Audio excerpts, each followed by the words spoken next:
구렛나루라는 게 머리카락일까요? 털일까요? 수염일까요?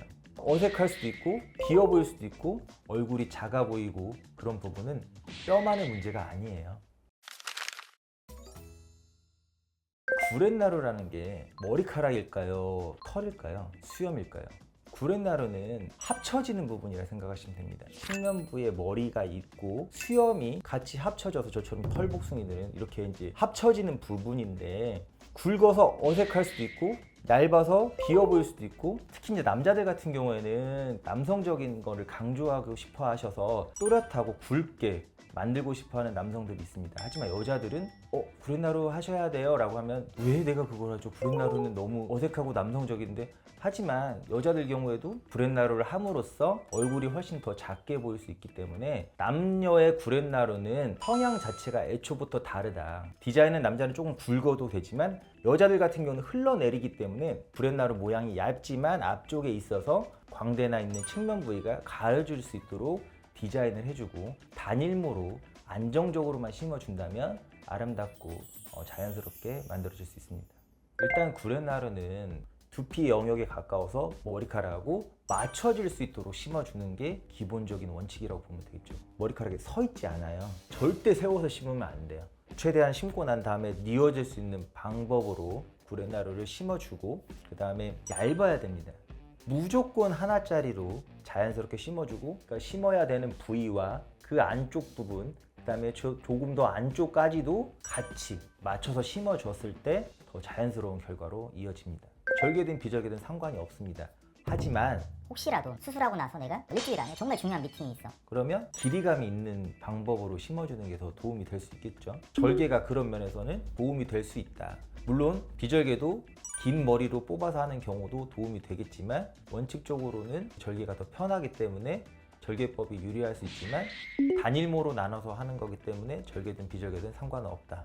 광대가 좀 많이 튀어나온다거나 사진을 찍었을 때 측면이 너무 부각되게 나온다거나 이런 분들이라면 구렛나루 심는 게 맞아요. 그리고 탈모가 심하신 분들도 이 구렛나루가 좀 얇아지면 약간의 위축되는 모양도 있고 모자를 썼을 때 이 부분이 좀 너무 빈약해 보인다거나 이런 분들은 구렛나루를 심음으로써 편안하고 보기 좋은 헤어라인을 가질 수 있죠. 네. 그렇죠. 일단은 구렛나루까지 하게 되면 너무 이게 끊어지는 느낌이 아니라 약간 구렛나루 빼면서 더 얼굴을 좀 더 앞쪽으로 배치시키면서 얼굴이 전체적으로 좀 작아질 수 있도록 가는 거고 구렛나루만 한 여성은 없고요. 남자들 같은 경우는 예전에 군인이 좀 생각이 나네요. 군인이 이제 좀 짧은 머리를 할 때 여기가 좀 너무 위에서 끊어지고 좀 남성스럽지 못하다는 뭐 그런 것 때문에 구렛나루만 하셨던 분이 있는데 요새는 잘 그렇게는 없죠. 네. 바로 쓰셔도 됩니다. 안경을 쓰는 거는 수술하고 나서 문제가 되지 않는데 물론 너무 안경이 타이트하면 좋지는 않겠죠. 그리고 쓰고 벗을 때 주의만 하면 되거든요. 어떤 식으로 하냐면 이렇게 올려서 이렇게 벗으면 안경 벗으면 안 예쁜데 신고 난 직후에 이 구렛나루가 쓸려서 빠질 수가 있어요. 근데 이렇게 안경을 늘려서 하고 이렇게 쓰면 문제 없이 할 수가 있기 때문에 벗을 때만 좀 주의하셔라 라고 안내하고 있습니다. 여러분들이 생각하는 얼굴이 작아 보이고 그런 부분은 뼈만의 문제가 아니에요.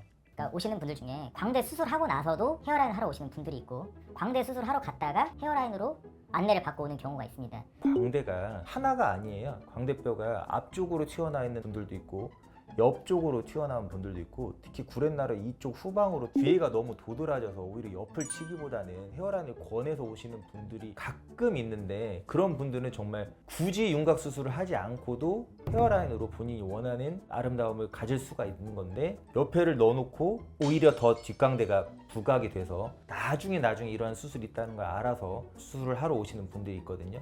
이런 분들한테는 구렛나루 수술이 꼭 필요한 수술이 되겠죠. 구렛나루를 얇은 잔머리가 생기는 거니까 잔머리 좀 굵어지죠. 미녹시딜 바르시면 되고 남자들 같은 경우 탈모약을 먹어도 구렛나루가 날 수 있습니다. 남자들 같은 경우 측면이 얇아지는 것도 탈모 때문에 얇아지는 거거든요. 마찬가지로 구렛나루도 이 부분은 탈모가 일어나는 부분이기 때문에 약을 먹으면 구렛나루도 조금 더 힘있게 자라날 수 있습니다.